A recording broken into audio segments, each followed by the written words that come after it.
നമസ്കാരം. മലയാള സിനിമയിൽ ക്യാപ്റ്റൻ എന്ന വിശേഷണത്തോടെ അറിയപ്പെട്ടിരുന്ന ഒരേ ഒരു നടനെ നമുക്കുണ്ടായിരുന്നുള്ളൂ. സ്വഭാവ നടനായും വില്ലനായും ഹാസ്യതാരമായും മലയാളികളുടെ പ്രിയ താരമായി മാറിയ രാജു ഡാനിയൽ എന്ന ക്യാപ്റ്റൻ രാജു. ക്യാപ്റ്റൻ രാജു എന്ന നടനെ ഓർക്കുമ്പോൾ ആദ്യം മനസ്സിലേക്ക് ഓടിയെത്തുന്ന കഥാപാത്രം നാടോടിക്കാറ്റിലെ പവനായി തന്നെയായിരിക്കും. വേറിട്ട ഹാസ്യം കൊണ്ട് പ്രേക്ഷകരെ കുടുകുടെ ചിരിപ്പിച്ച കഥാപാത്രമായിരുന്നു പവനായി. നായകന്മാരായ മോഹൻലാലിനെയും ശ്രീനിവാസനെയും കൊല്ലാനായി മലപ്പുറം കത്തി മുതൽ അത്യാധുനിക തോക്കുവരെയുമായി എത്തിയ പ്രൊഫഷണൽ കില്ലറായിരുന്നു പവനായി. തൻ്റെ പരുക്കൻ ശബ്ദവും ഉയരവുമെല്ലാം അദ്ദേഹത്തിൻ്റെ കഥാപാത്രങ്ങളെയും വ്യത്യസ്തമാക്കി. നിരവധി സീരിയലുകളിലൂടെ കുടുംബ സദസ്സുകളിലും അദ്ദേഹം പ്രിയങ്കരനായി. പത്തനംതിട്ട ജില്ലയിലെ ഓമല്ലൂർ സ്വദേശിയായ അദ്ദേഹം പട്ടാള സേവനത്തിന് ശേഷമാണ് ചലച്ചിത്ര രംഗത്തേക്ക് എത്തിയത്. മലയാളം, ഹിന്ദി, തമിഴ്, തെലുങ്ക്, കന്നഡ, ഇംഗ്ലീഷ് എന്നീ ഭാഷകളിലായി 600-ലധികം സിനിമകളിലും ടെലിവിഷൻ സീരിയലുകളിലും നിരവധി പരസ്യങ്ങളിലും അദ്ദേഹം അഭിനയിച്ചു. Rathilayam, Aavanazhi, August 1, Nadodikkattu, Kabuliwala, CID Moosa, Pazhassiraja, Mumbai police, Samrajyam തുടങ്ങി നിരവധി ചിത്രങ്ങളിൽ ശ്രദ്ധേയമായ വേഷം അദ്ദേഹം കൈകാര്യം ചെയ്തു. 1999 ഇസ്മയിൽ മർച്ചൻ്റ് സംവിധാനം ചെയ്ത കോട്ടൺ മേരി എന്ന ഇംഗ്ലീഷ് ചിത്രത്തിൽ ഇൻസ്പെക്ടറുടെ വേഷത്തിലും അദ്ദേഹം തകർത്താടി. 2011 പ്രിയദർശൻ ചിത്രമായ കഷ്മാകഷിലൂടെ ബോളിവുഡിലും അദ്ദേഹം അരങ്ങേറ്റം കുറിച്ചു. ഇതാ ഒരു സ്നേഹഗാഥ, മിസ്റ്റർ പവനായി എന്നീ ചിത്രങ്ങളും അദ്ദേഹം സംവിധാനം ചെയ്തു. 1950 ജൂൺ 27 KG ഡാനിയലിൻ്റെയും അന്നമ്മയുടെയും മകനായി അദ്ദേഹം ജനിച്ചു. ഓമല്ലൂർ സർക്കാർ UP സ്കൂളിൽ അധ്യാപകരായിരുന്നു മാതാപിതാക്കൾ.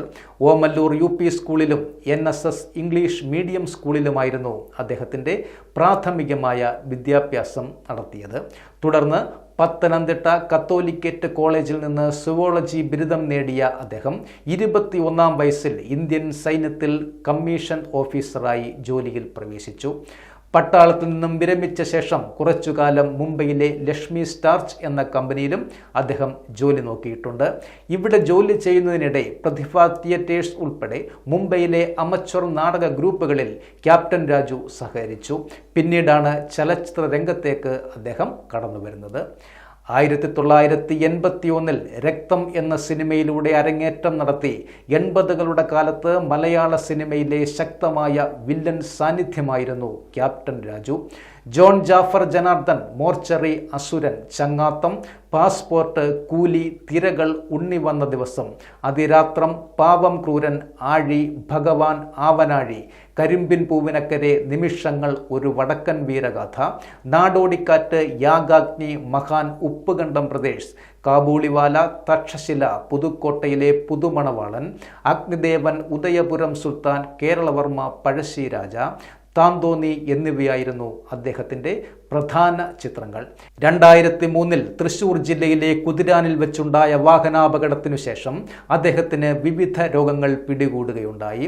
2018 ജൂൺ 25 ന്യൂയോർക്കിൽ താമസമുള്ള തൻ്റെ മകനെ സന്ദർശിക്കാൻ പോകവേ വിമാനത്തിൽ വെച്ച് കടുത്ത മസ്തിഷ്കാഘാതം ഉണ്ടായി. തുടർന്ന് വിമാനം മസ്കറ്റിലിറക്കി അവിടെയുള്ള ആശുപത്രിയിൽ പ്രവേശിപ്പിച്ചു.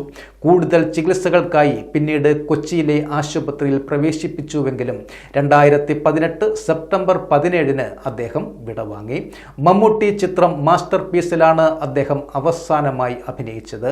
ക്യാപ്റ്റൻ രാജുവായി തന്നെയായിരുന്നു അദ്ദേഹം ചിത്രത്തിൽ എത്തിയതും. ഈ സെപ്റ്റംബർ 17 അദ്ദേഹത്തിൻ്റെ ഓർമ്മ ദിനമാണ്. ഒരുപാട് നല്ല കഥാപാത്രങ്ങൾ സമ്മാനിച്ച പ്രിയ കലാകാരന് മലയാളികളെ ചിരിപ്പിക്കുകയും അതുപോലെ അദ്ദേഹത്തിൻ്റെ കഥാപാത്രങ്ങൾ കണ്ട് ഭയക്കുകയും ചെയ്തിട്ടുണ്ട്. അങ്ങനെയുള്ള മലയാളത്തിൻ്റെ പ്രിയ കലാകാരനായ ശ്രീ ക്യാപ്റ്റൻ രാജുവിന് സ്മരണാഞ്ജലികൾ.